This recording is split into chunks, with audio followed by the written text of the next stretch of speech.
Hi guys, it's Al from Barnfindmotorcycle. Hope you're doing okay today.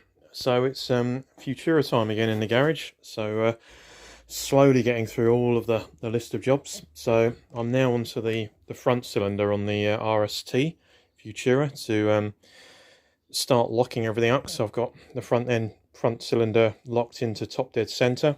So I've locked the cam sprockets up. So just done cable ties on there to keep them solid.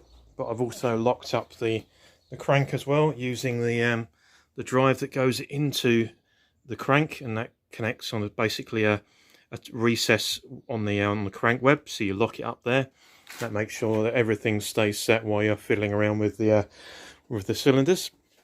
So today was a bit of a faff. I had to get the throttle bodies out of the way in order to get enough room to get in here and actually get on with all of the valve clearance. So on the front cylinder, both intake valves are actually too tight. They're around about 0.10 millimeters, where they should be in tolerance around about 0.13, somewhere like that. So all of this has got to come off, similar to what I did on the rear cylinder. So essentially the camshaft cover has to come out. I have to undo both of the cam sprockets as well. So they'll come out of the way, and I'll keep all of that out of the way with a bit of wire just to make sure they don't drop down into the cam chain tunnel.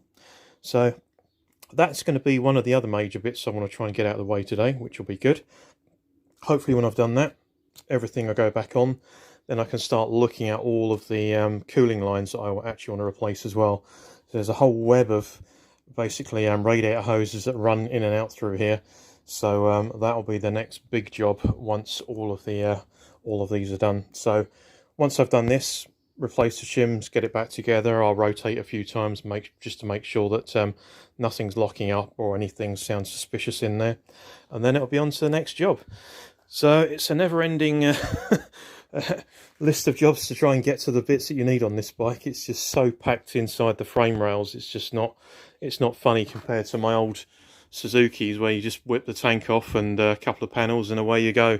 So this has been proving to be a bit of a nightmare, to be honest, but once you start these things, you've got to finish them.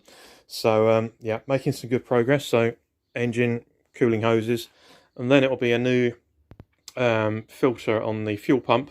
I haven't had the fuel pump out of this tank since I've had the bike, which is about 10 years.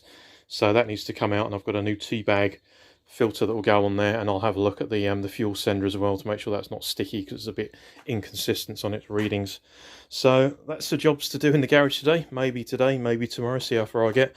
But I hope you're having a good weekend, and hopefully the weather's not too terrible where you are. A bit grey and drizzly and thundery today, so I think it's going to be down the pub later to watch the England game.